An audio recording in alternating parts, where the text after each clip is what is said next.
Welcome back, everybody. It's the Rubbin' Is Racing podcast. It's with myself. It's with Spider. It's with Quigs. We got Owen behind the ones and twos doing everything that producers do. Moonhead is not with us this week. I don't know where Moonhead is, but I know he's been on a bunch of watch lists, so I just never know where Moonhead is from day to day. And this episode is brought to you guys in part by Shady Rays. All right, guys, quick question. How are my Shady Rays sunglasses basically the same quality as the $200 sunglasses I used to buy?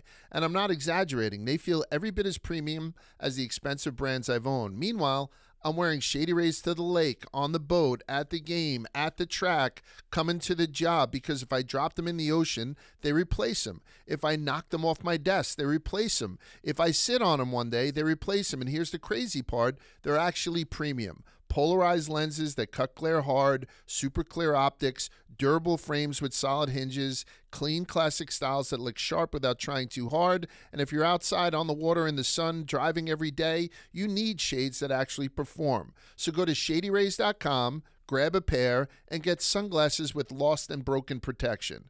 We've teamed up with Shady Rays to bring you an exclusive offer. Head to shadyrays.com right now and use the code RUBBIN, R-U-B-B-I-N, for 50% off 2 or more polarized sunglasses. 50% off 2 or more polarized sunglasses at shadyrays.com using the code RUBBIN. Try for yourself the shades that rated 5 stars by over 300,000 people. Thank you so much, Shady Rays. Let's get to our episode. Boys, how is it going, Spider? I know that you are in Chicago live right now with Quigs, and you had a special guest there, and the interview's coming up in just a couple of seconds. Who'd you have and how'd it go? That's right. You know, we've done a lot of driver interviews, whether they be veteran drivers or current drivers, whoever. And I thought it was important we kind of go outside of that. So I contacted my good friend Nick Payne, who's the spotter of Tyler Reddick's 45 car for 2311 and winner of 5 of 11 races on the young 2026 season. I told him, I believe we had actual agreement that if he won the Daytona 500, he could come on the show. Not only did he win the 500, he won 4 races following that. So he's going to be joined on the episode here in just a little bit. But no, I'm glad to be here, Large. Again, shout out Shady Rays. I know you were just speaking about Shady Rays, but we were doing a Survivor-style challenge on Barstool After Dark this week. And it's still going now, but it started Monday after the Yak at 2 p.m. Central Time, in which 24 people had to hold on to a golf cart, and last man standing wins $30,000. So I was wearing my Shady Rays conveniently for the 24 hours I spent in there before I ultimately got eliminated. But it was great. You know, these studio lights, they'll absolutely tank your REM cycle. So to have my Shady Rays, even inside, they are always on my person. So in you? I think it's one of those things too. It's important because they protect your eyes from spit and milk. That's and true. Vomit and all that stuff. They don't put that on the brochure. You got out of there at the right time. And you know what? I want it known. I did not quit. It might have looked like I gave up. I got a pillow as a reward, and I was leaning like this on the golf cart. The pillow fell backwards, and at this point I was so delirious I just got up and got the pillow. Well, it turns out I left the square. You start to lose your mind after a while. Yeah. I'm glad to be here. I'm glad this is my main focus. I'm glad. Now. I'm glad that we didn't have to cancel the show so you could hold on to a golf cart for a couple more hours in a puddle of milk. So thank you, Netflix Nick. He's going to be coming up real quick. Netflix Nick was the nickname given to him after they dropped that Netflix, the first series. Yeah. Netflix. So not Netflix, but Amazon has a documentary coming out in a couple of weeks, and it's going to talk about Kyle Larson doing his attempt to do the double. So we actually have Kyle Larson and Jeff Gordon in the New York office next week. So next week's episode, we haven't taped it yet, obviously, but they'll be in next week. So we'll talk about all things NASCAR and also about the special that they are doing. One of the friends that we've had on the show a couple of times and we've done some content with, I'll give you the update, is Frankie Muniz. There it is. I had a tough time with that name for a very long time. Frankie Muniz, he skipped trucks at the Glen to run GT4 in Sebring. I guess Frankie is doing okay in the equipment that he has, but he's not overly competitive in the truck series this season. Not blaming him or anybody else. Where he is in contention for a championship in the GT4, whatever the fuck that is. So he's not going to be in the field. And they just announced his replacement. It's going to be Bryan Cranston, which I think is awesome. The guy of Breaking Bad and also Mark Hamill. But the truck series has got a shitload of people running this week. I'm going to get to it when we preview what's going on in Watkins Glen just a couple of moments. But Frankie Muniz, best luck in GT4. Let's talk about Hocevar at the Met Gala. Do you mind if we talk about this? Yeah. I had seen that the All-Star voting, they always have the fans' choice in All-Star voting, and we talk about it every week when they do have it. And as of May 4th, the top 10 fan vote getters in alphabetical order for the 2026 NASCAR All-Star race.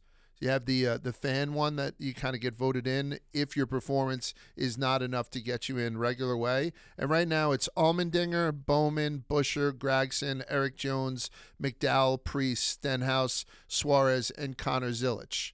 Hocevar would automatically be in that all-star race, so that's why he's not involved there. I look at this list and I have some feelings about it, but it made me think that Carson Hocevar right now might be the guy that topples Chase Elliott this year for the most popular driver. So let's talk about Carson Hocevar. We'll go back to this all-star thing, asking you guys who you think you would be the fan vote in. But talk to me about that, Spider. This guy is at the Met Gala. He's doing all the right things, dropping like Sabrina Carpenter's name, even though it made him seem a little bit thirsty.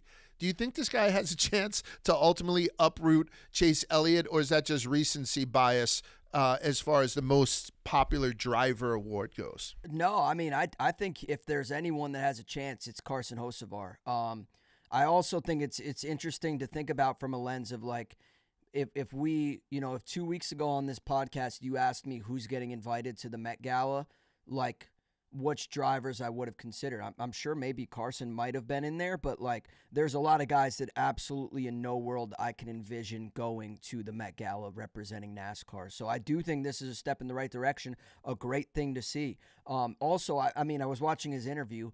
It was very funny to me and almost like relatable. Almost every other word he said was like, I'm just new to this. I'm happy to be here. And that's kind of how I feel about doing this podcast, Large. Yeah. And prior to us even committing to do it, that was the agreement, was like, listen, we're going to Ted Lasso this shit. We're going to have a good time with it, but don't count on me to be some grandiose expert. So to kind of see that and Carson Hocevar out of his comfort zone, it was awesome. I think it was great to see, our guys transcend and break barriers. That might be a little, I don't know. You know what I mean? But like this, I think he's. We'd never see NASCAR drivers at the Met Gala. Right. It was, and by the way, you ask what other driver would make sense going? Probably none, because the Met Gala seems like it's filled with a bunch of assholes who are dressed like fucking assholes. It looks stupid. The only other driver I could see attending the Met Gala is like Ryan Blaney. And I don't know your guys' temperature reaction to me saying that, but that's only because I feel like in terms of... That just seems like you're saying who you think the hottest NASCAR driver is. No, I would add Tyler Reddick. Now I'm thinking about it. Yeah. Oh, because of the Jordan Reddick thing. I'm talking about star power, honestly. Okay. Like, who has the it factor right now? And to me, it's like Reddick, Blaney, and Hocevar are the guys. And I know, obviously, Chase Elliott has been the guy for an extended period of time. But if we're going to talk about someone dethroning them, those would be the names I look at. Or invites to the Met Gala, those would be at the top of the list. Outside of that, I really don't see anyone having this opportunity, and I'm glad Carson took it. Who would be the least likely to go to the Met Gala, and why is it Sheldon Creed? That would be fucking funny seeing Sheldon show up with the glasses and sort of, like BJ the Dumber and Dumber tux. Yeah, BJ, cut T-shirt like or something. A denim suit or something from BJ. Yeah. I just think it's very cool because I was in Tuscaloosa this weekend for my son's graduation, and I had his party on Friday. He walked on Friday. So we watched... Thank you. We watched the truck race from the bar. I rented out a big bar. We had like 200 kids there. I just put the card down, and it was awesome. Very, very awesome. And there was a bunch of people who were not lucky enough to meet Carson with us. Remember we had that big posse with us, had like 16 kids. beautiful girls and my son's friends, and Roll they all Tide. went down there. A lot of them hung out with Carson. So they were sort of like, oh, there's Carson. They were into it, even though they're not traditional NASCAR fans. So I think he is like breaking down barriers, and that might lead to a new crop of people actually voting for this thing. Yeah. Because I think Chase Elliott would be the first person to tell you it's gotten a little stale. Yeah, just I mean, to have I him think- every year. I think Chase likes winning it, but I mean, I also think that there's a testament to be said. I mean, like we sit here and talk about we need guys with personality. We need fresh blood to replace all these veteran drivers who are on their way out, who, Right. have so many loyal fans. Carson is that guy. Now, I understand if you're racing against him, it might be annoying to see this young kid get all the shine. And all. My other point that I wanted to raise is like, for whatever reason, and maybe I'll leave it to you guys to tell me why, Sure.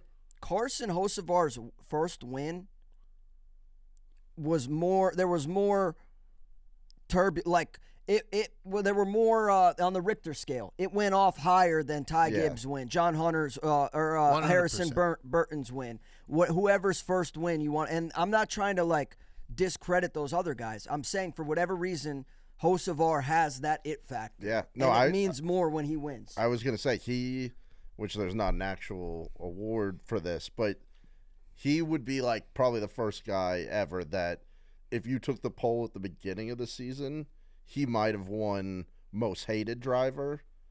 And if you took it at the end of the season, he could win the fans' favorite driver. That's profound. And Right? I Like, would agree he with that. probably I do agree with that.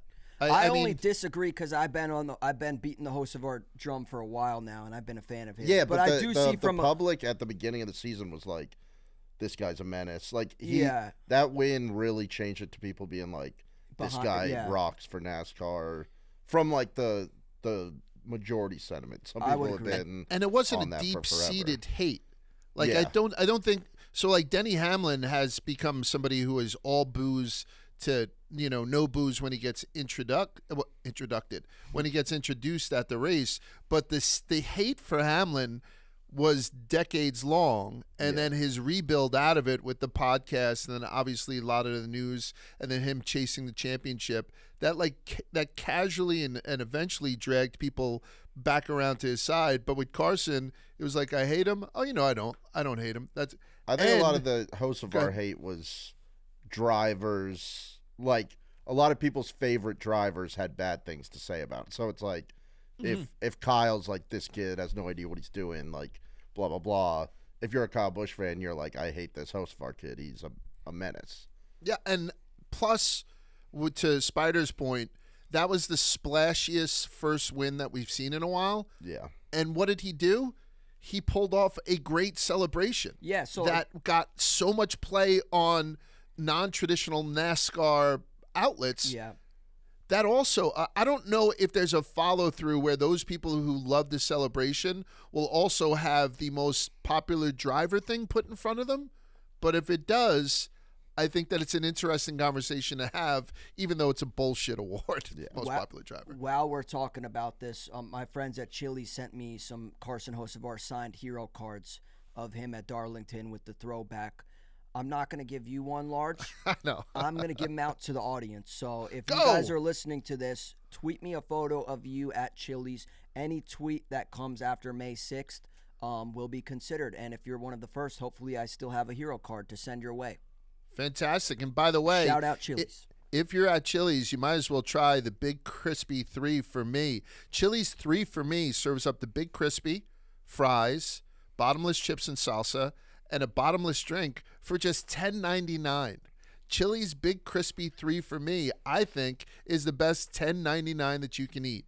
So if you're tired of tiny, overpriced fast food chicken sandwiches, of course you are, then you got to get involved with the Big Crispy at Chili's. And when you do it with the Chili's 3 for Me, it's just a fantastic deal. So head to Chili's for the Big Crispy 3 for Me, served with fries, bottomless chips, and salsa, and a bottomless drink for just $10.99. I think it's a great deal, and it's a perfect segue, Spider. So we appreciate what Carson is doing, to a degree. We're not one of these people who say that he's the second coming of, of senior or anything like that, but the kid is having a fucking day, and I hope that someday he gets to put a cherry on the top of that by having consensual and respectful sex with Sabrina Carpenter. That's fair to say, right? Very Yeah, fair. I'm rooting for Carson in all aspects of life, whether it be on the track, off the track, etc. So yeah, I think it's hilarious to see his relationship that he's going to speak into existence with Sabrina Carpenter. I think it started out as him just being a fan of hers,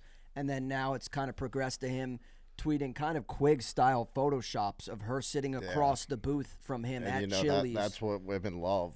Yeah, I do love that. Women love guys who are good at photoshops. No, but honestly, Carson has the it factor. We were just saying it. So, yeah, but Andy's wildly talented. So I would say that we're sitting collectively, there's 4 of us right now on this podcast, including Owen. I would say collectively, the best at making shit up is Quigs. So when Carson Hocevar and Sabrina Carpenter do get together, what's the J-Lo, Benifer, shorten thing? I'll give you a couple of seconds. I'll talk over it. Like, you can't go Carson and combine it with Carpenter because it's too similar, right? Like Carson, like what is the combination Carson Hocevar, Sabrina Carpenter relationship going to be called, Quigs?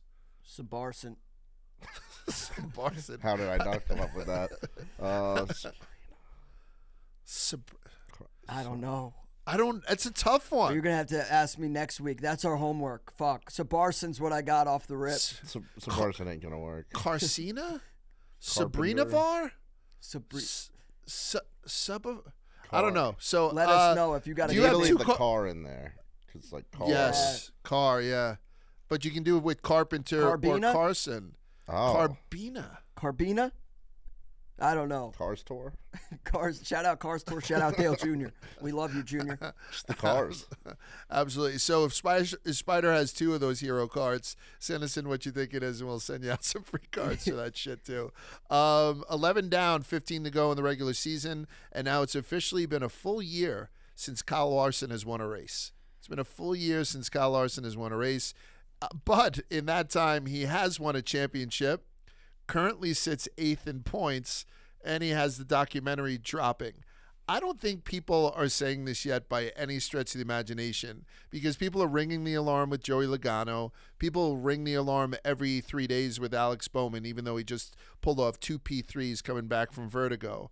Is there any concern by anybody for Kyle Larson? We have him next week, and I'm not going to say that I'm concerned or bring this up. Honestly, I'm not. But maybe I will to him. Is there any concern for Kyle Larson? No. I'm not concerned. We talk about all these drivers that have slow starts, whether it's the Fords, whether it's Logano, you name it. Sure.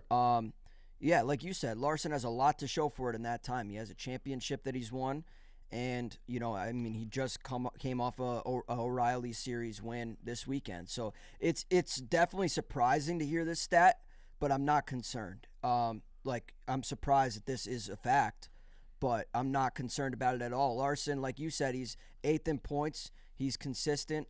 And in this current day format, wins are not as important or essential, I guess, whatever the word is, as they once were as recently as last season. So I'm not worried. As long as Larson can keep it consistent, he'll be fine. And I expect him to right the ship the rest of the season. Wins give you more points this season, sure. and that would certainly get him to a point where he's more comfortable, because most of the talking heads and experts had said that realistically, the 16 drivers in the chase, the top 6 have a realistic chance to win a championship. And right now, Kyle Larson is simply not in that top 6. He's close at 8. I don't know how many points behind he is just to get to 6. But if he doesn't win, that 8 doesn't get much better, because wins do have a better point total. So I'm not ringing the alarm either, but I'm just surprised, right? I think that's probably the best way to put that. It's definitely worth mentioning, but Yeah. I'm not concerned. Like if you look at the top 5 in standings right now, we know the miraculous season that Tyler Reddick's having, and so that makes sense. Number 2 is Denny Hamlin. That makes sense. Denny Hamlin has been the cream of the crop outside of the car that he owns with Tyler Reddick.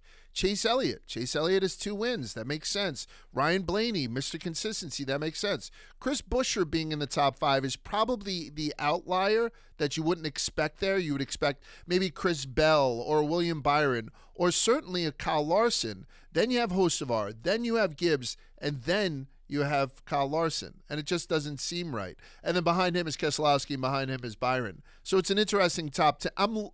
I guess my point is, I'm loving the chase so far. Yeah, I'm really enjoying this this format more so than the last one, and that is what it is. Another stat that I seen that I was surprised with, and I don't know if Quiggs is, Eric Jones wins the first stage. That's his first stage win ever. And they've been doing stages since 2017. That's his first stage win in almost a decade. And in that time, he's won 2 crown jewels, right? He's got 3 wins, I believe, in that time. So, but no stage wins? That's really crazy to think about. It's fucking crazy. Because Eric Jones, I mean, despite what Quigg says about Legacy Motor Club, I actually like Eric Jones is a respectable driver. I think he gets the most out of his equipment and he's their best driver. He seizes their opportunities as best as he can. So yeah, I mean, I have nothing but respect for him, and that is surprising because, like you said, Large, 3 wins, and even I probably would have said, if you asked me to guess, I probably would have said he's a 2-time Cup winner. 3 wins in that time is crazy. So to never have won a stage, still have immense respect for him, keeps it clean, overachieves. Yeah, that's kind of hard to believe. Probably lucked into those wins, probably. That's what that means by the stats. No, I think... no, I'm just kidding. I'm sure he earned some of those.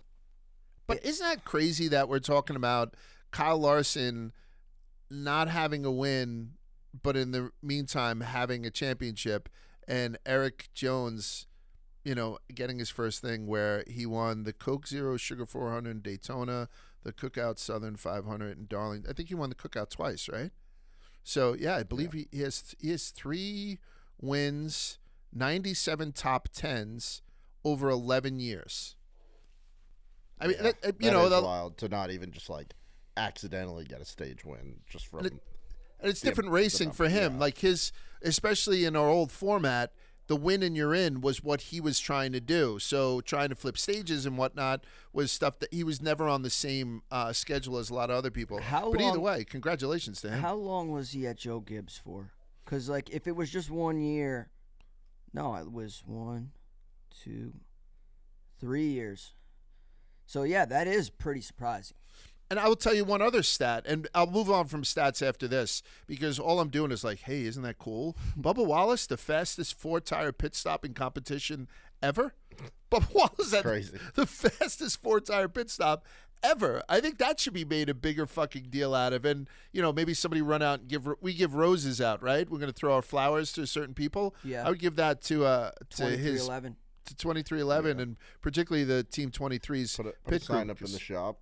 I mean, it's fucking awesome. That is great. I mean, there's a lot of people behind the scenes. We talk about this all the time, but to see them, I think it's important that you mention that, Large. Good for them. Yeah. Some guy named Harry Brady had hit me on one of his social media things. I was watching the Derby. By the way, one of the most entertaining Kentucky Derbies that I've ever watched. Guess what horse I had, real quick. Who'd you have? Any guesses? Quiggs, Large? I know who you had, so... Who'd you have? Somehow I had the only horse that freaked out and did a somersault. Oh, the one who didn't make it to the gate? Yeah. Great White? Great White. So thoughts and prayers up to Great White. I hope the horse is fine, but traumatic, terrible experience. Does that bet get voided? Or? I believe it was voided, Okay. which voided, is yeah, fine. If he doesn't make it to the stall. Yeah. I hope the horse is fine. Yeah, so do I. But if you go back and you watch it, it's heroic effort, last to first. It was a great race to watch. That led me and this gentleman, Harry Brady, to discuss who's better athletes in wake of that asshole Stephen Smith's comments. Are jockeys better athletes than Cup Series drivers? In elite jockeys, ones that race at the top, are they better athletes than Cup Series drivers? Yeah. You think so?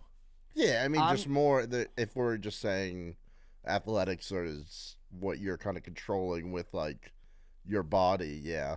I'm going to say yes, reluctantly, only because I think the jockeys are at a disadvantage simply for the fact that, like, you have to be a certain weight. You have to be shorter than 5'6" or whatever it is. Something like that, yeah. Whereas like NASCAR is unique and cool because there's different. Like the driver field is diverse. You got Tyler Reddick, who's fun size, and then you got Austin Cindric and Carson Hocevar, or guys like Austin. That might seem kind of mean, but guys that you're like questioning, they're I don't know. To me, I think it's just jockeys. I put it out there on Twitter. I did a Gluck poll. I said, who's the better athletes? And I think I had like maybe 1,400 people respond, which is kind of average, I assume. And 74% said drivers. Probably my following is skewed. I don't have a tremendous amount of NASCAR guys on my feed necessarily, but that's 1,400 people, and 74% said NASCAR guys. It also kind of depends on how, like that question just means so like different things to different people. Yeah. And where like it's like if you took 10 jockeys, 10 NASCAR drivers, and you're like, we're gonna do a gauntlet of sports. I would take the drivers. The drivers, I think, would win that.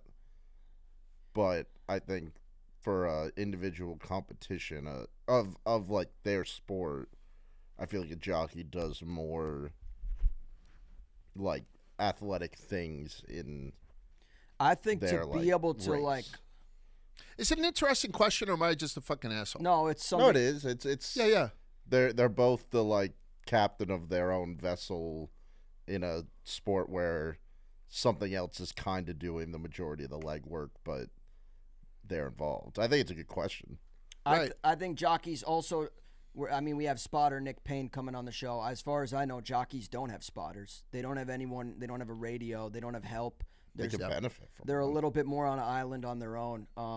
So yeah, for that reason, I would give the edge to jockeys. But I would love to hear feedback on that. I think somebody had made a point that they could train for months and probably be able to wheel a cup car, but they'd never be able to take a horse. I don't know. It's weird. I'm allergic to horses, so I'm never going to be able to test it. And I can't fit in cars. I've never ridden a horse, and a content idea I had at Barstool was like maybe starting.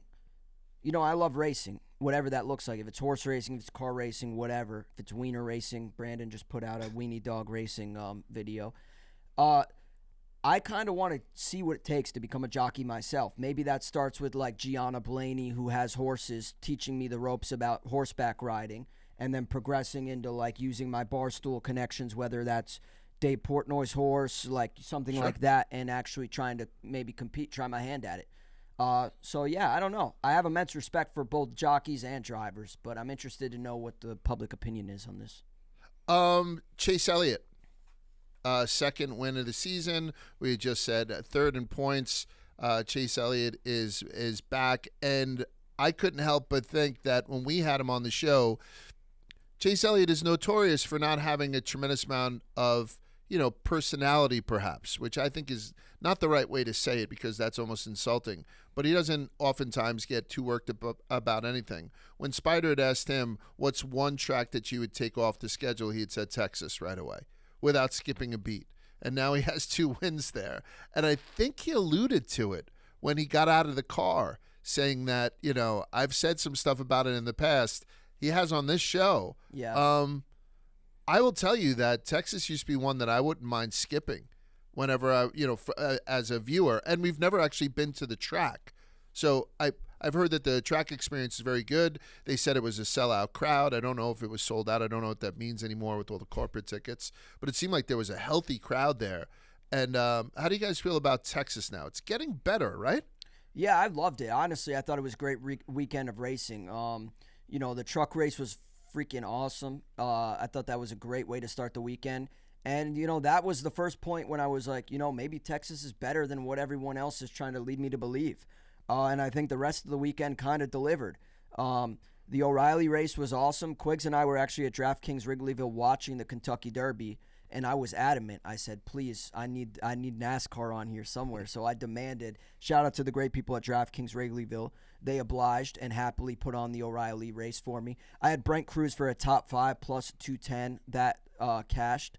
So, yeah, great to see that race. But my point is the whole weekend, whether it was trucks, O'Reilly, or Cup, was super entertaining. And, yeah, my takeaway was that I was over Texas overachieved for me as far as I'm concerned. I was more happy with what I thought than I thought I was going to be.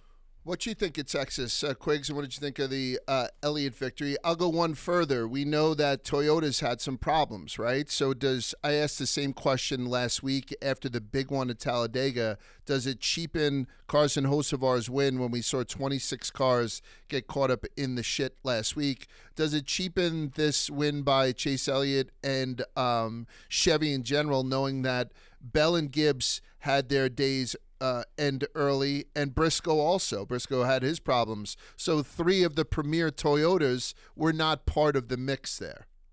Yeah, I mean, no, it's all for the most part. All these races, once you get a week removed, it kind of doesn't really matter about the details. It's who won, and every race will have 2 or 3 guys that are great drivers that could, in your head, win this race and they're out.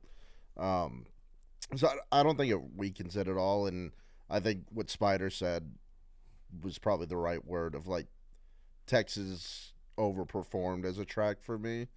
That style of track is always going to be a little bit it's not going to be the greatest race you've ever seen, but I think this car on those type of tracks has been still very worth watching and puts on a good race. And what about the fact that we glance over it, but Denny has 1 win and Chase has 2 wins this season. So collectively they have 3 wins between them. In those 3 races, all 3 races, it was Chase and Denny P1, P2. That's a pretty good 2026 rivalry if that keeps going, right? Denny's race, Chase P2, Denny P2 in both of Chase's wins. I mean, Denny Hamlin versus Chase Elliott, and I did listen to Actions Detrimental, and Denny was extremely, complimentary of Chase's driving. I wonder if that becomes the big time rivalry, because we know how difficult it is, becoming coming in second, essentially kissing your sister. So I'm here for that. I'm fucking here for that in a big way. All right, so I guess it's the elephant in the room, but there were 2 incidents during the race, one where Kyle Busch had sent John Hunter Nemechek, and one where Priest had sent Ty Gibbs. NASCAR has handed down their fines for the week and their punishments for the week. Kyle Busch will be left untouched, but Ryan Priest will not. NASCAR issued a penalty for retaliation at the Texas race, and Mike Ford says that, 25-point penalty and $50,000 fine for wrecking Gibbs. So that's what Ryan Priest gets.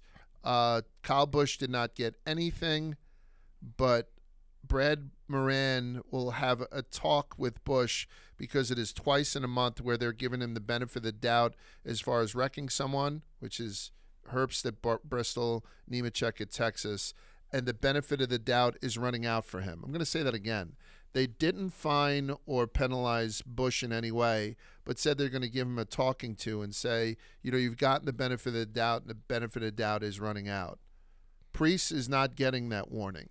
25 points and $50,000. So that's what's going on. That 25-point penalty drops Priest 1 spot from 12th to 13th in the Chase standings. He goes from 63 points above the cutoff to 38, because I did the math there. So we saw both incidences. By the way, I loved SVG. SVG's like, what did he say? He just committed a murder. He just full throttled him, in that Aussie, New Zealand type thing. So what do we think about this fine that was levied against Priest? Was it fair or unfair? How do you feel about its relationship to what Kyle Busch had done? I'm going to go last because I have an opinion on it. Go ahead. What do you think? I think it's probably a little bit too harsh. Watching this race, my takeaway was not really about anything regarding any of the drivers you mentioned. It was kind of, happy for Chase Elliott, happy that I cashed my tickets, which again might have been a distraction. But I don't know. I didn't think too much of this. So now to kind of have a real in-depth conversation about it, it just seems like a little bit overblown. I kind of agree with what you alluded to, Large. If Kyle Busch is going to be kind of shown some grace, I think that same grace should be offered to Ryan Priest. And I think, my concern is just that there's a little bit of inconsistencies. But I'm pretty much team don't fine him hardly ever unless it's super egregious. And I don't know. Again, this wasn't a big focus of the race as far as I'm concerned. I think this is one of those that it comes down to the radios. I think Priest had basically said he did it, and that's admission of guilt. For 80% of like these things, it's all like they can do the little SMT stuff and video. It's like whether or not the guy said he meant to or not, and as long as you don't do that, it's same way like a murder trial. It's like a lot of times they'll know for a fact this guy did it, but like the only way he's going to jail is if they can get him to slip up and like say he did it. Yeah, and that's the big difference. And by the way, I think Kyle's was worse. Exactly. These aren't identical situations, right? And, Priest had said that he didn't even touch him. He just took some of the air off his spoiler, and that's what I don't know if that's true or not. Kyle fucking doored him. I mean, there was nothing. But here's the difference. Kyle Busch is smart. So he went and said, my car was broken from the incident before when he was trying to get up to and the SMT data will show this. Kyle Busch did everything but admit guilt. Yep. Ryan Priest, and listen, don't take this personally, is a fucking moron. Like you talk about premeditated, you say you're going to do something and then you do it. I think that I don't want people to get fined for this either, but fucking Spider, what can NASCAR do? You have to keep up that fucking air that we self-police. You get me, I get you back. But you're also now on, your radio, which is essentially a podcast for Ryan Priest fans. They're listening to it intently for 3 hours during the whole thing. To say that, like NASCAR has to do something, I would think, because that was and same thing, Denny Hamlin. Denny Hamlin, hooks fucking Ross Chastain. We're not sure what's going to happen on Monday after he did it on a Sunday. He talks about it on a fucking Tuesday on Actions Detrimental. Again, another stupid fucking move. So he gets fined and whatever on a Wednesday. That's the way that it is. Yeah. Kyle Busch can retaliate against John Hunter Nemechek. Nothing goes on because he's smart enough to not fucking talk about it. So shut up and self-police, and you won't get fined. That's what I'm learning from this. I don't know. To me, there's a lot of knee-jerk reactions, and I use the word knee-jerk because that's the word that Denny Hamlin used in the Bob Pockris interview following his.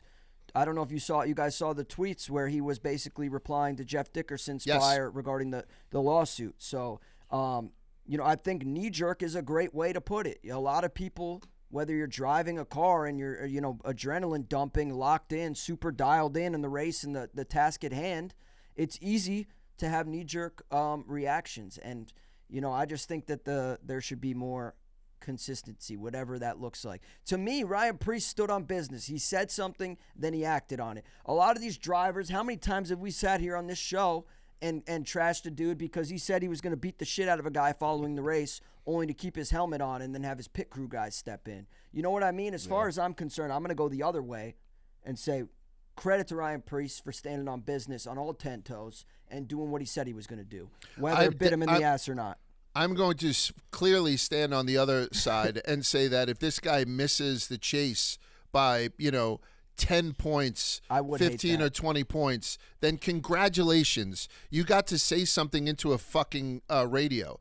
Turn off the radio and call him a cunt. Do whatever you want. I don't care. But don't do it on an open forum where because NASCAR, I think, would be content in saying, hey, listen, we have some shit that goes on, right?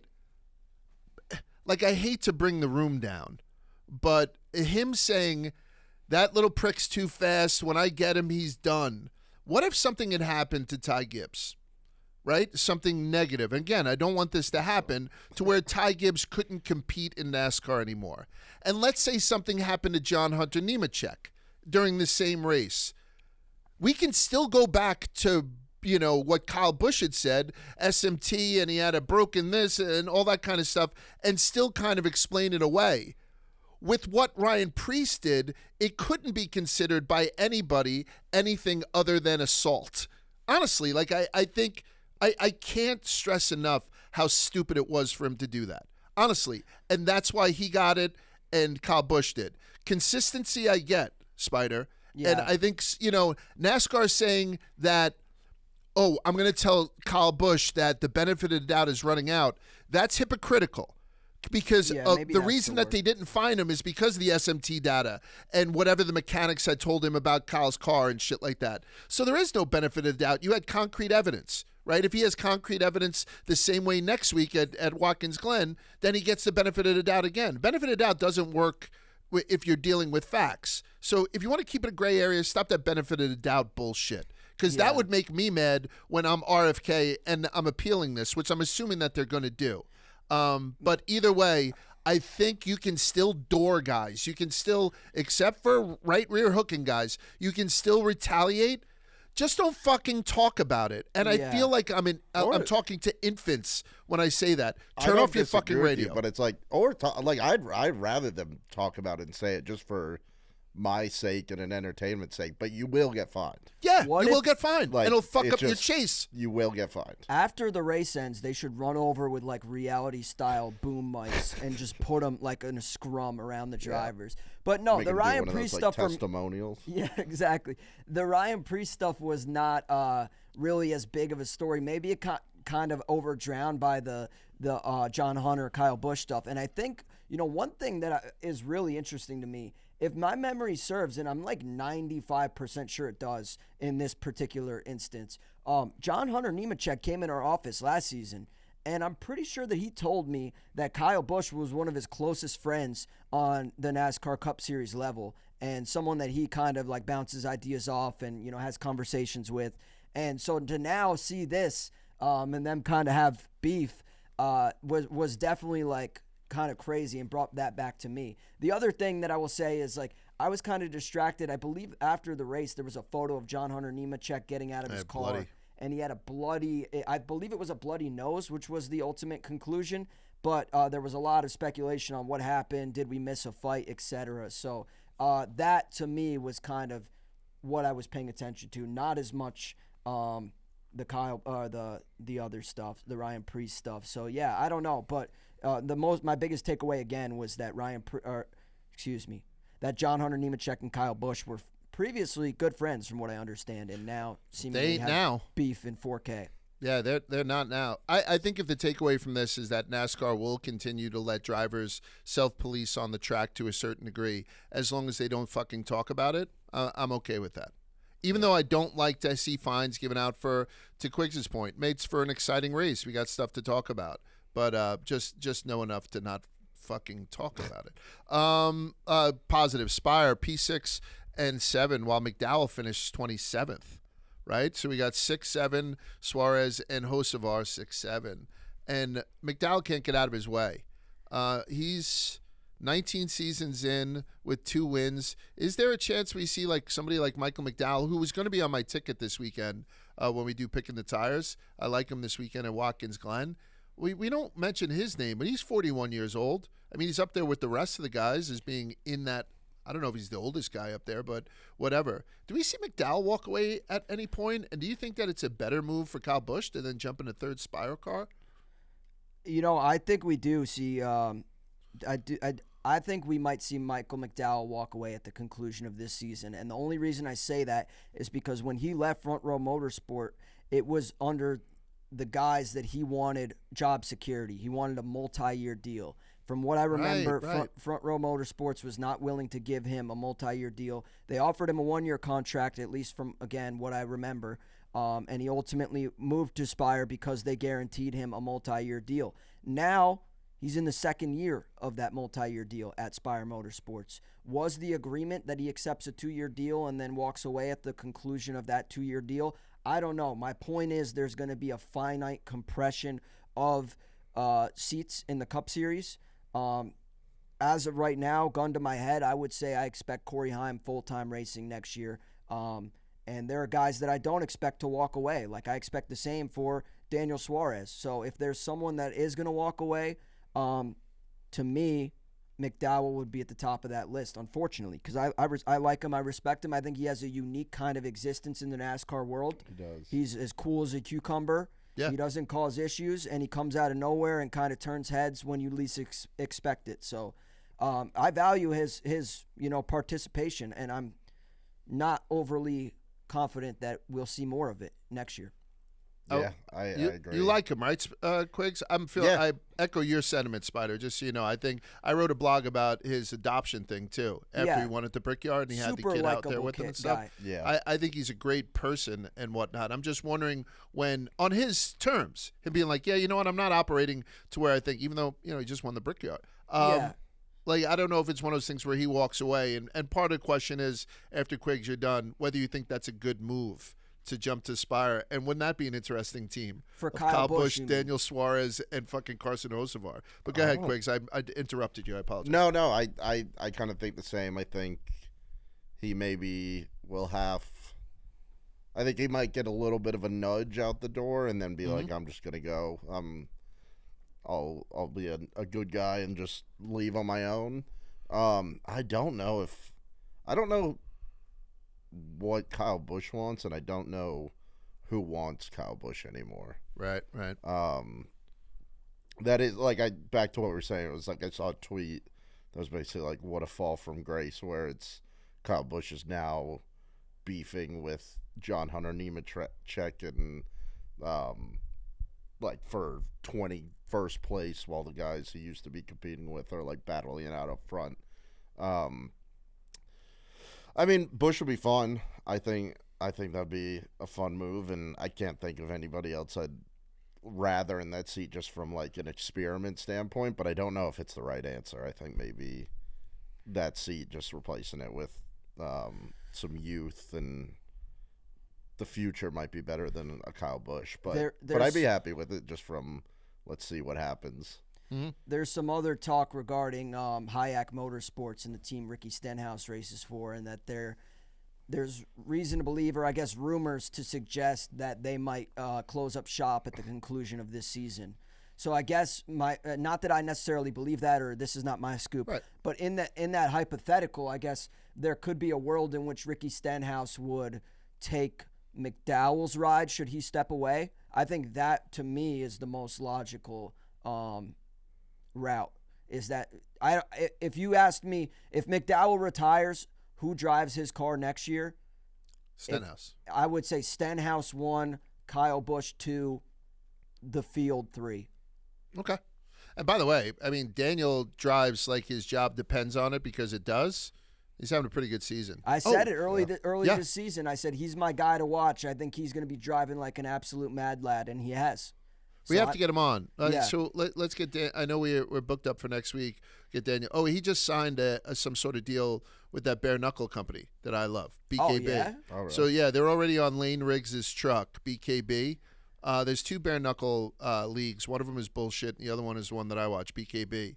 And Daniel's going to be like at fights. I might be at a fight too with him. That'd be kind of cool. Awesome. I love Daniel. He's my amigo. He's a stand-up dude. I know we're just glazing McDowell, but Daniel deserves all the flowers as well. Yeah. He's another world-class. Did you see Hocevar's new sponsor today? No. I don't know the details of in what capacity, but IKEA. Oh, that's been around for a couple weeks. At least this season, I've seen him do stuff with them. Today. It's probably big money. Yeah. And new money. And Chili's. That's what I'm saying. He's a vessel for sponsorship. Yeah. Not a lot of guys are. Maybe it's the celebration. Maybe it's the flagship relatable branding. Monster might be getting in on him. Yeah. I mean, until he drops the sex tape with Sabrina Carpenter, fully consented and all that kind of stuff. All right. Put a bow on this week and move on to next week. But before we do, we're going to be talking to the spotter for the number 45 Tyler Reddick, Nick Payne, known affectionately as Netflix Nick. And whenever I think about him, I think about erections. So why not mention BlueChew? The future of erectile function is here. BlueChew Gold is changing the way millions of men are having sex in 2026. The new arousal-boosting formula combines passion and performance into one tablet that dissolves under your tongue for super fast onset. No more waiting for a pill to kick in. No more moments ruined by performance anxiety. Just the results you want when you want them. Most ED meds only focus on blood flow, but BlueChew Gold goes further by combining 2 ingredients for blood flow with 2 for mental arousal and connection. So you're not just physically ready, you're actually in the mood. This type of innovation is why BlueChew Gold is the #1 brand in erectile function. The process is simple and all online. Get started today at BlueChew.com and go for the gold. Turbocharge your love life and make it easy to get hard. Discover your options at BlueChew.com. And we've got a special deal for our listeners. Right now, when you buy 2 months of BlueChew Gold, you get the third one free with the promo code RUBBIN. That's promo code RUBBIN. Visit BlueChew.com for more details and important safety information. And we thank BlueChew for sponsoring this podcast. Without further ado, here's Nick Payne. Boogity, boogity, welcome back to Rubbin' Is Racing. Pumped to be joined alongside one of my close personal friends at this point. It's Netflix Nick. And for those who don't know who Netflix Nick is, it's Nick Payne, who's the spotter of the 45 car for 2311 Tyler Reddick in the Cup Series. What, 5-time winner this year? 5 of them. That's Through it. How many races are we through? 11 races? Yeah, 11. Yep. I would say that's pretty good. I mean, yeah, so first of all, you know, typically on the show, we're lucky to have a lot of drivers, whether they're veterans or actives or the most recent winner or whoever. But I've been trying to broaden the net, you know, widen our cast of guests. And I wanted to have a spotter. And who better than the best spotter in the Cup Series currently? So, Nick, first of all, when I first became a NASCAR fan, I was floored and fascinated to learn that there were even spotters and that this was a job that exists. Yeah. So for people who are unaware, can you kind of walk me through what that looks like and what your day-to-day actually entails? Yeah, no, I think the best way to put it's we're basically the medium kind of between the driver and the crew chief. So we're relaying a lot of information. I think the common answer, if you ask a NASCAR fan, we're the inside-outside guys, but I think the job has really transitioned to so much more than that. It's so we're kind of the glue between the driver and the crew chief now. We feed a lot of information. A lot of the guys back at our war room at the Xfinity Speed Center, we get information from them back at Airspeed. So we're constantly talking to the drivers, whether it's, you know, the inside-outside stuff is, you know, the baseline, the foundation of what we do, but a lot more of it is information, data. Sometimes you're a sports psychologist. Sometimes you're, you know, helping with strategy when you need to. So we're a little bit of jack of all trades. I think over the last 10 years, it's kind of transitioned into that.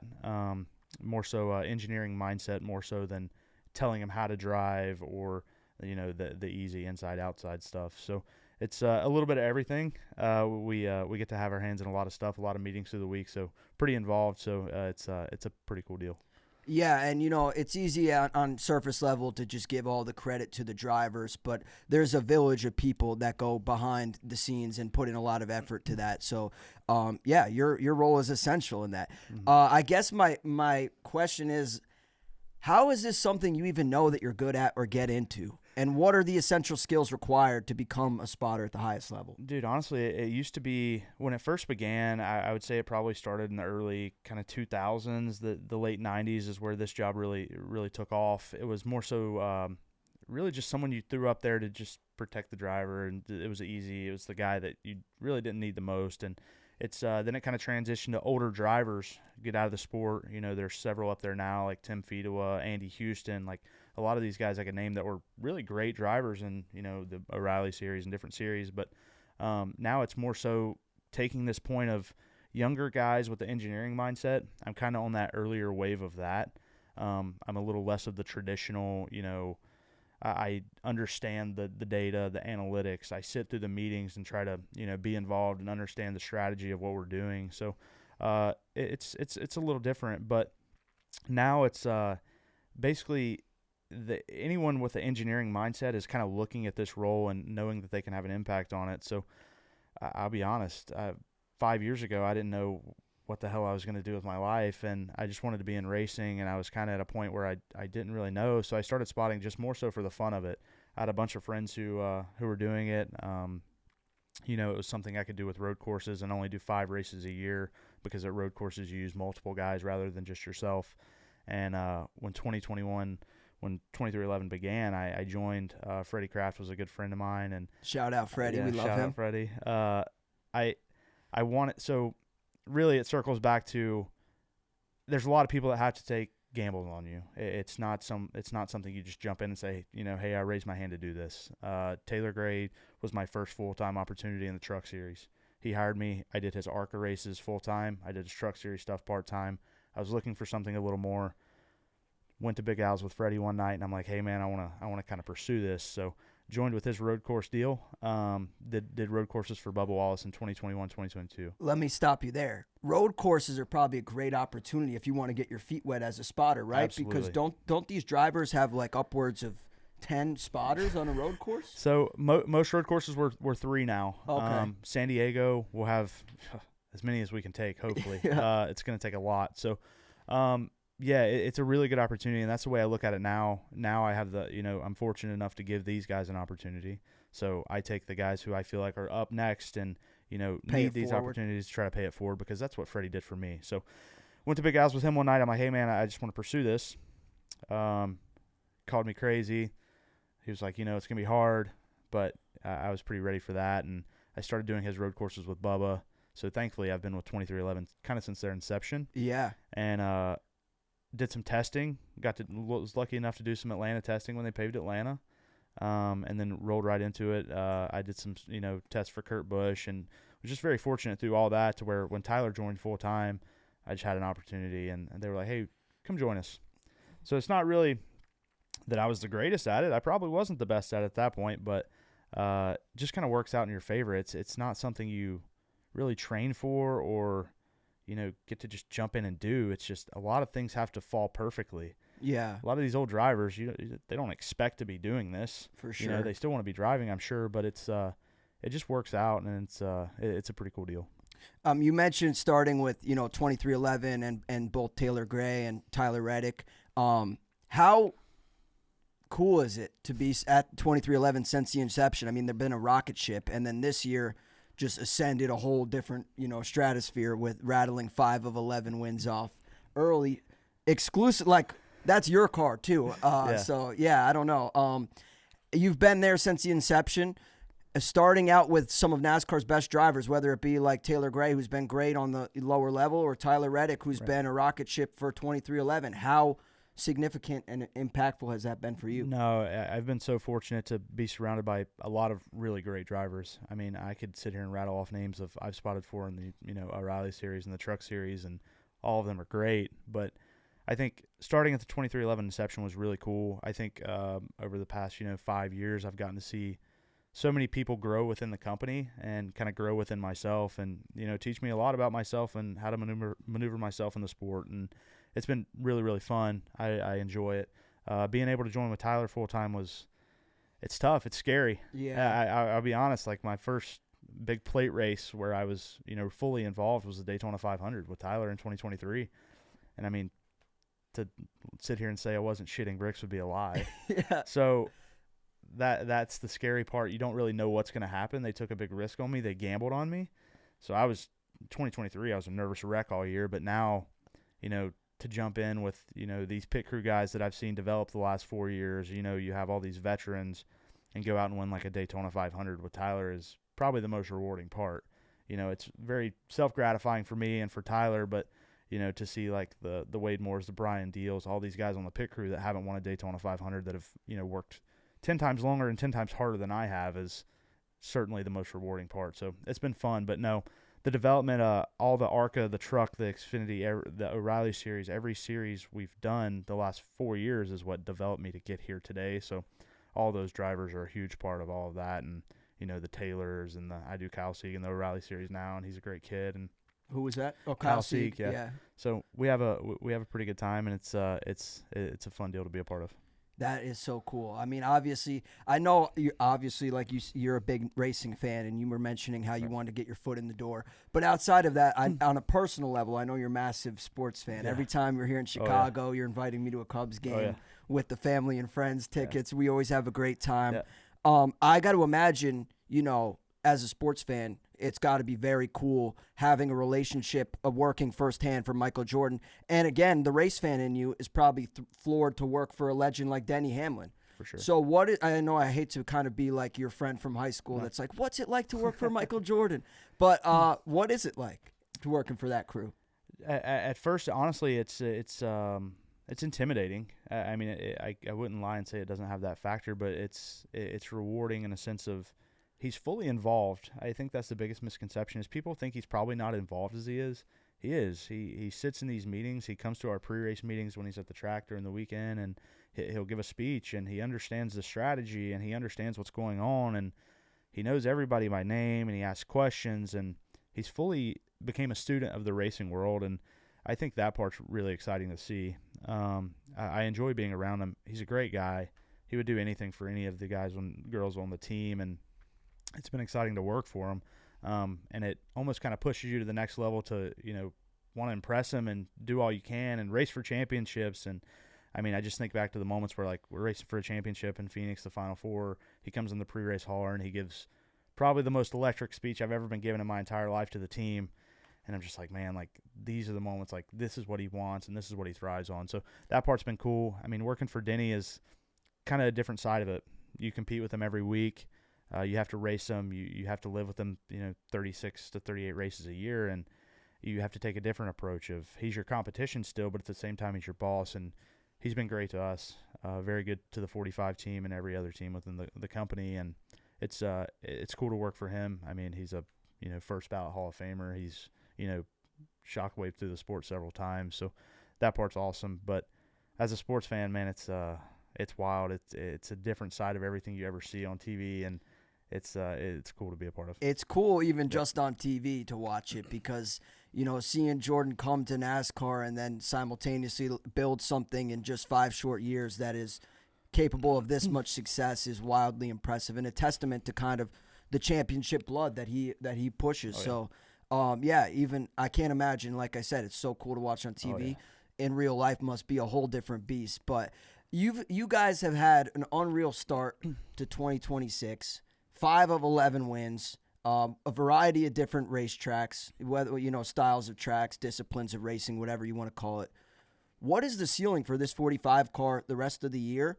And is this something where every week after week you guys are going to try to, bring that same competitiveness, or is there certain spots where you might say, you know what, let's try something out? Man, I really think it all boils back down to the championship format. With the change this year, last year, honestly, on paper, it looks like we really didn't have a great year because we didn't win. I think that doesn't tell the whole truth of the story because we had a ton of speed all year. We just really couldn't find victory lane like we needed to. This year, I feel like is going to be a little different. This format kind of rewards consistency. That's what's going to help Tyler. So I think it gives him, kind of the pep talk in his mind to, stay consistent and do what he does. And then it kind of makes it easier on him to find victory lane. So the ceiling is, I would love to win all of them. That's what I tell everyone. But, dude, 5 to start is an unbelievable start for us. I mean, you show up to Daytona, you just kind of want to be in the mix. That's really what you look for to start the year, to kind of give yourself a points foundation. And then Atlanta's kind of a wild card.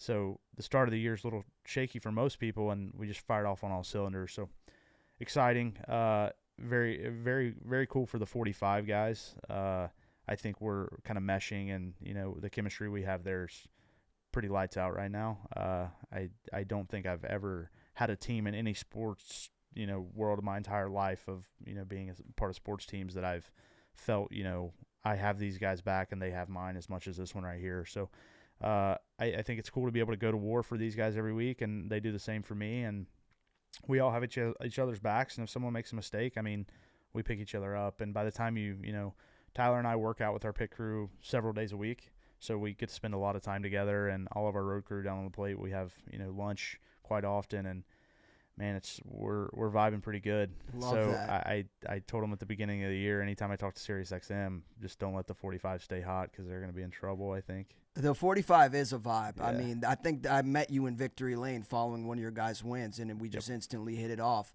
And, it also sounds like a vibe, whatever Big Al's is with you and Freddie Kraft. So next time you go there, I'm going to need an invite. But I want to go back to spotting. A lot of times, when there's a race, maybe it's a new track or maybe it's a really old track, I see spotters on Twitter be critical of the facilities or the actual literal spotting stand platform that they're watching the race from. What track is the sketchiest? If there's one that you could improve the bird's nest spotter view from. Man, I hate to even be the mouthpiece of complaining. I have it so good compared to what some of these guys used to have to deal with their, 10 hours of practice every week. I show up and I have, an hour and 10 with all 3 series. So, really, There's not one at top of mind? Darlington's tough. Okay. You go up in an old coal mining elevator, which is a little sketchy. It breaks every year. Then you have to take the steps all the way. Tough. Then there's no room, and there's cameras in front of you, and you can't see shit. Pocono's hard because you can't see because the front straightaway's 10 miles fucking long. So hit me with a Darlington upgrade would be nice. I love Darlington as a racetrack, so I don't complain because we're usually closer to the front. So those are hard. I wish we could just get more sunshade. Yeah. Phoenix did a great job. Phoenix Raceway did a great job. They sunshaded the spotter stand for us.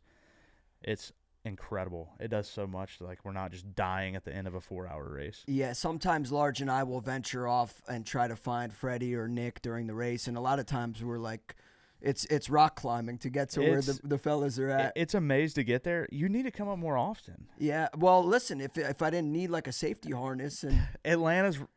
I think Atlanta's one. Did you come to Atlanta? There was one. I was on top of the roof and there was not any railings. That was around. Atlanta. Yeah, okay. That was Atlanta. That was So a you came little up in Atlanta. sketchy. So that was That's why I asked. That one's a little rough because one good wind gust and you're probably over. Yeah. We get bags and radios and shit that fall off the edge, and that's not a good day usually. No. But that one's a little rough. But yeah, no, there's actually a lot of really nice ones. The tracks have put in a lot of money and take care of us.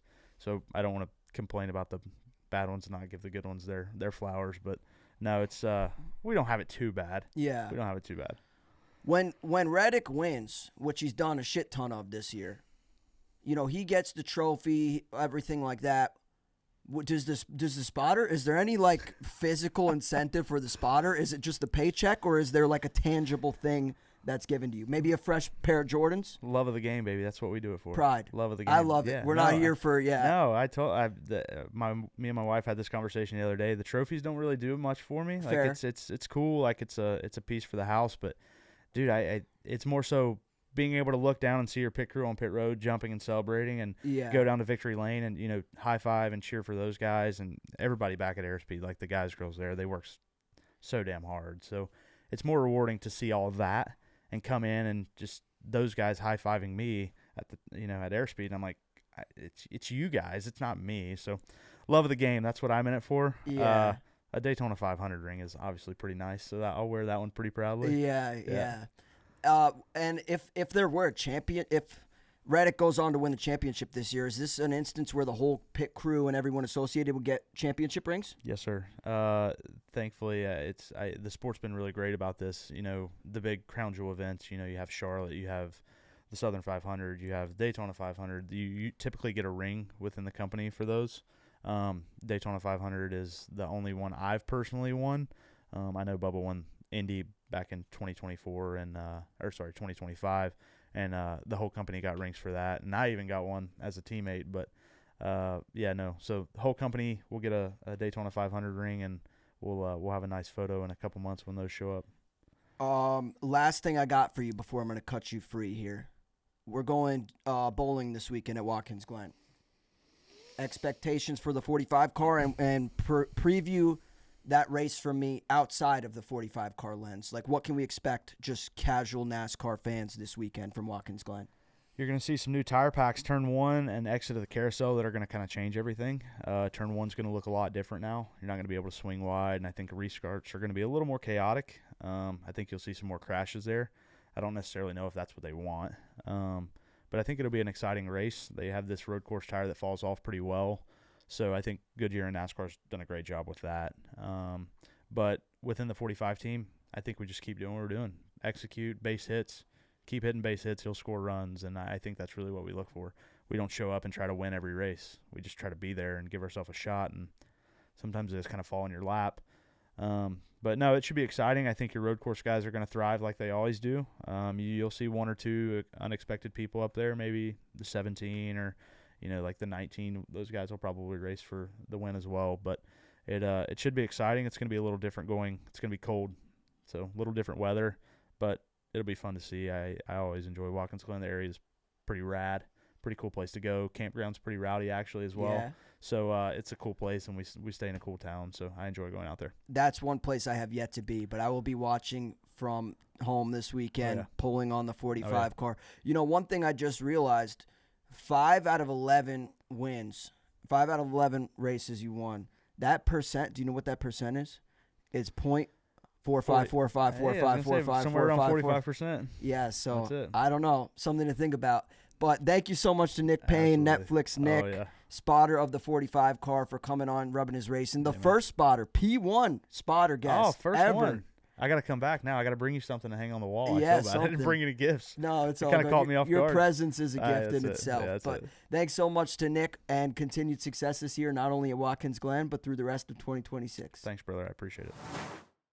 All right, so that was Nick. Spider, you guys have a very friendly relationship. That's nice to see. He's a good kid. He's a nice guy. He's awesome. I mean, I live in Chicago, if that's not abundantly clear, but every time he's a massive Cubs fan, and he'll come to Chicago multiple times a year, and he has a relationship in the Cubs organization that gets him friends and family tickets.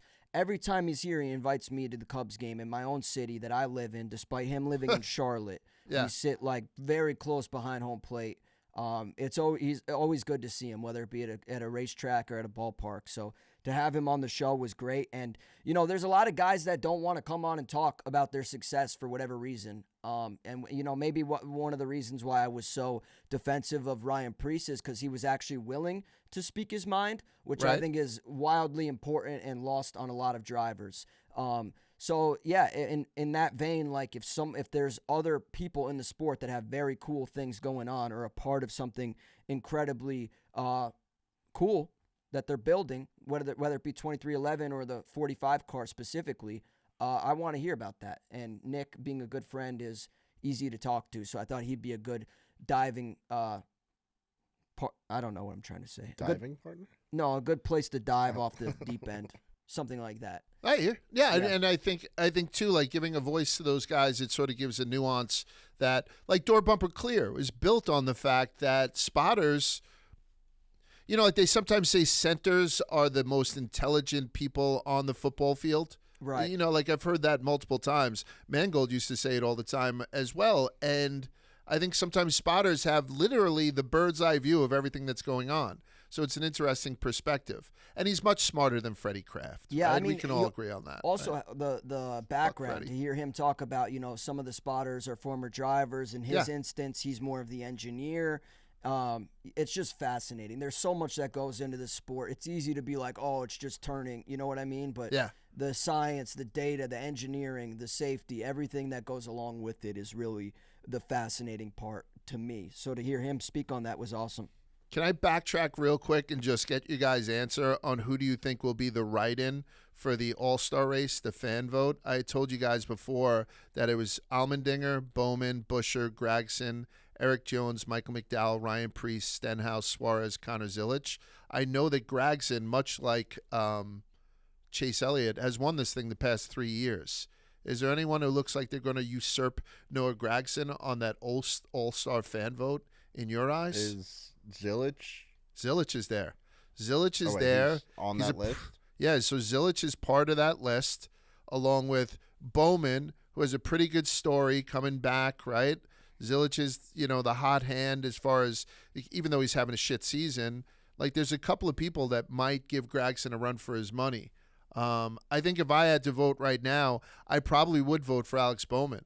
Just having him come back and knowing, you know, what he's going. And if he continues to be top 5, again, P3 2 weekends in a row, you know, it's kind of a more interesting story. Noah is good friends with us. We just did some stuff in his thing. I hope he wins it, and it's great. And he's fantastic with all the social media and whatnot, and I think that really helps him get these all-star things. So I wonder if this is going to be the year that he gets usurped after 3 years. I use What usurp. does usurped mean? I think it means being uplifted and taken out. Okay. And then replaced by somebody like Connor Zilic. You guys are going to be stunned, but I would agree with you, Large. Whoa! I would vote for Bowman in this scenario. Nice. Yeah, I think. Listen, I'm not rooting against anyone's like health or shit like that. Like that's fucking evil. I think it's been a great story. So yeah, like as much as I think, you know, in the time that he was healthy, I kind of had higher expectations for him. The reality of it is he's back now after facing tremendous adversity. And he, like you said, Large, he's driving his ass off. 2 straight top 3 finishes is nothing to sneeze at, especially after being, you know, out of the car for an extended period of time. So right now, Bowman would be P1. I think he's the guy that has the story. and the momentum. And, he's, whether you like it or not, even whatever side you're on, fire Bowman from the 48 or whatever, or a Bowman defender. The reality of it is there's a lot of people that respect and appreciate what he does in that 48 car. I think he's been doing a great job in the time that he's been back. And I think it's a great storyline. So yeah, we'll see. You take Gragson or the field on that one, Quigsy? Probably I would rather have Bowman from the standpoint of putting a car in there that actually could do something. Okay. Rather from that, than, from that perspective, it's also no refreshing offense to too. Gragson, but you vote him in, he's probably going to come in the bottom 5. If you put Bowman in there, he could shake things up, maybe be a top 10, top 5 guy. Yeah. I'm going to mention one more thing before we move on to this week's races. Bob Pockris said yesterday, we're taping on Wednesday afternoon, Joe Gibbs Racing to amend the lawsuit versus Spire. Did you see this? They amended their filing, saying that this sudden improvement in Spire's performance, of course, comes on the heels of Gabehart misappropriating JGR's confidential information and trade secrets and providing Spire the same or similar service that he provided for JGR. So they want to make sure, let the record show that on top of all the pictures we took at him having lunch with people, also the place where he's supposedly not supposed to be doing anything on the non-compete, they're doing better, at least in part because of the stuff that he stole from us. That's the way that this is coming off. And that headline does not make JGR seem likable at all. No. But, that I don't know if feels like this... something if you're Spire, you hang it up in the office and be like, here's paperwork to kind of compliment us on a good season. I think two things can be true. Honestly, the more this drags on, I feel like I'm starting to believe that the Joe Gibbs side, that is he stole some shit. They if they're going this far, I feel like there's reason to believe that they got him. But at the same time, I don't know. I mean, I just feel like this, you can't tell me that what Hocevar is doing came out of left field. Sure, he just got his first win, but we've been talking about this guy for how long, Large? Since this point last season, he's been knocking on the door. You know what I mean? So, I disagree with the fact that it's this sudden, overnight fucking light switch went off. No, it's been a slow burn. He finally broke through and got his win, but the reality of it is he's been knocking on the door for a while, whether you like it or not. I don't think people will give them the benefit of the doubt either that Joe Gibbs Racing is adding that to the lawsuit. So they're doing this to just explain it to the court. I don't think that JGR would come out and just tweet, hey, kind of funny that this guy's winning when all of a sudden they have our old guy there. But I think, people will, the casual juror will see that Spire is better year over year, even though Gabehart isn't supposed to be giving them, it might screw around with jurors, but in the court of public opinion, particularly with NASCAR fans, this does seem kind of cunty. It just does. And especially with Spire having a Hendrick affiliation, did Chase Elliott's win? Chase Elliott has 2 wins this season. That's a coincidence. Is it because, Hocevar and the guys from Spire are giving Hendrick the Joe Gibbs Racing stuff too? It just, for people who know even a little bit about racing like us, this does seem very desperate, cunty, stupid, whatever you want to call it. I use those 2 words for some reason. But I just want to make sure that people know about it because I'm loving the fact that this lawsuit exists. Let's go on to what's going on this weekend. So we have a full schedule of races this weekend for everybody to enjoy. And before you do enjoy them, I just wanted to let you know that watching these races are made better by sipping on a little bit of Cuervo. From the first lap till the checkered flag, there's only one choice. Winning on race day is all about momentum, and nothing matches the energy, excitement, and adrenaline quite like Cuervo. Whether you're at home, in the infield, or taking over the tailgate, Cuervo is the winning move that elevates any race into an occasion you'll remember. So no matter who's in victory lane, you can win every race day from the first lap to the checkered flag. Keep it Cuervo. Me and Spider had a couple of frozen marks when we were down at Talladega. Right. It was very, very nice. So we appreciate Cuervo. I love how much like those little bandanas that they had at the race. Yeah. Those are everywhere, Large. Since I have acquired one myself, I've been noticing how many other people have them. Oh, really? Our guy Tyler, who does all the NASCAR race paint schemes, he was wearing one in his recent TikTok. Oh, was he? When I noticed it, it got a little smile out of me. So yeah, shout out Cuervo. We got a packed schedule. So Truck Series, O'Reilly, and Cup all are going up to upstate New York. Trucks are Friday late afternoon, 4:30 start. You can catch it on FS1 for the Bully Hill Vineyards 176. The O'Reilly Series will be Saturday, May 9th at 4 p.m. You catch that on CW as always. And then the Cup Series will be Sunday, May 10th, Mother's Day at 3 p.m. Eastern Time, and you can catch that on FS1. You have Connor Zilich, Ross Chastain, and SVG pulling triple duty. So that Cup race is going to have Zilich, Chastain, and Shane, along with Hocevar, AJ Allmendinger, and your guy Brent Cruz. That's 5 Cup guys and 1 O'Reilly guy in that Truck Series race. That's a pretty interesting race to tune into now on Friday. I mean, I don't know if I feel bad for the guys who run trucks who are like, Jesus Christ, I have to compete against 6 guys again, including Shane Van Gisbergen. Like it's something else, but makes me want to tune in. And then on top of that, the only other thing I'll mention is that Catherine Legg will drive the Live Fast Motorsports car. She got the number 78. They got a pink and white thing for Elf Cosmetics. And then she's going to drive in an Indy car for the next 2 weeks with the Indy 500. So Catherine Legg back in the house. Hocevar, AJ, Brent Cruz running trucks. And Zilich, Ross, and SVG pulling triple duty. They did move this race. Watkins Glen was typically in August, which was better for campers and whatnot because it's going to be in the 50s for the most part with at least a 50% chance of rain, which is probably going to screw with practice and qualifying because they have to have the same conditions for everybody when they're qualifying. And they also added some barriers just to keep the course a little bit tighter. So you're going to see tire packs at the exit of turn 1, also off at turn 5 to prevent drivers from going wide at the corner exit. So a couple of things to be watching when you're watching this weekend at Watkins Glen, a place again where we have never gone yet, Spider, but I'm hoping it's a matter of time. I checked, it's like a 5-hour fucking drive for me. Like you hear that this thing is going to be in New York, I get all excited, but I don't know when the hell I'm going to make that trek up. So with that, why don't we take a look at some of the bets that we have for this weekend and wrap this puppy up with picking the tires. Sweet. How does everybody feel about the races this weekend? I'm pumped. I just want to say real quick, as much as we are going to give some winners on DraftKings and our thoughts for this race, I also have been very hot on Pick 6, which is an app by DraftKings this year.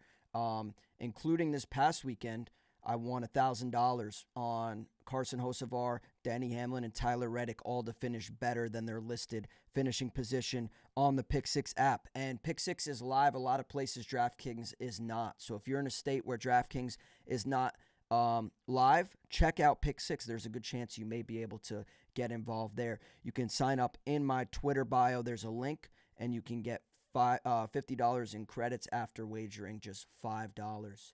Check out Pick 6. I'm going to have another Pick 6 lineup this week. But I also wanted to call out this guy, Bernie. Shout out Bernard the Third on Twitter, who tweets at me regularly. He had a great parlay this week that cashed. And then he also called this out on Twitter. If you're going to take Reddick on your card this week, he's currently plus 750 on DraftKings. However, if you want to bet on his team, 2311 is plus 850, so you would also get Riley Herbst and Bubba Wallace in there. Something to think about. Again, I love that DraftKings has added. So that's better odds, right? That's better odds for more drivers, correct. Price glitch. Yeah. So I love that DraftKings has added the market on which team will win the race, and I implore everyone to check that out. I'm going to start. There are a couple guys that I'm intrigued by, and the first one, I'm going to go just start big. Carson Hocevar should not be 50-1 to win this race. That's 50-1. If you look at his stats here, let me find it. Where was he? Yeah, I just think that's unreasonably high for Carson Hocevar.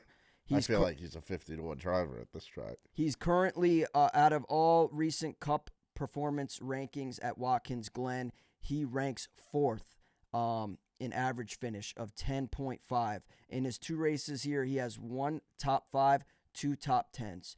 He starts average start of 18th, and he finishes average 10th. So, yeah, he moves up in this race significantly, 8 spots better than where he starts from on average. I like Carson Hocevar. I don't think he should be 50-1 as the 4th best driver actively in recent races at Watkins Glen. Outside of that, I'm incredibly intrigued by both William Byron and Christopher Buescher. Both these guys have won here recently and have pretty juicy odds. Byron is 14-1. Buescher is 18-1. Chris Buescher is number 2 in terms of active drivers' average finish at this track. In 3 races, he's won 1 and has 2 top 5s. All 3 races, he's finished within the top 10. Chris Buescher is going to be on my card 18-1 this week. William Byron, a guy who's had a slow start to the season but has won here before. Could this be the breakthrough moment for William Byron? 14-1 is a fair price for that. Those are my plays. Byron 14-1, Buescher 18-1, Hocevar 50-1. Other guys I would look out for, maybe Zane Smith for a top 10. He has a top 10 here. He has an average finish of 11th. So Zane is a guy that could turn some heads this weekend. I could speak forever, boys. What else does anyone else have? I can go. I'll go off your Chris Buescher. Also, one more honorable mention, Daniel Suarez. Spire's been running hot. We just complimented him. He's a road course guy. Who had him to win the pole last week? No one. You did. Oh, no one. No one did. So who's taking him this week to be a factor? Probably not a lot of people. My point is, don't discount Daniel Suarez. That's all I got. I like it. This is one of those weeks where it's like you can't bet on Shane to win because the odds aren't there, but it's almost like you're flushing money down the drain if you bet on anyone else. But I'm going to do Chris Buescher top 10 parlayed with SVG winning it. Spider kind of gave the stats behind that, and I think SVG is just going to win. And that comes out to plus 329. And then my favorite play of the week, these 2 guys that can race anywhere, veteran drivers, great drivers.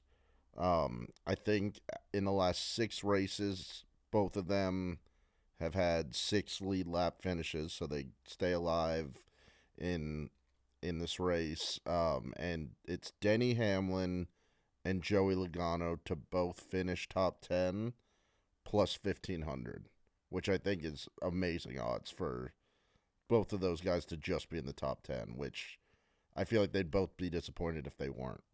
Yeah, that does seem like pretty good odds for that. I know Joey's having a down year, but it is what it is.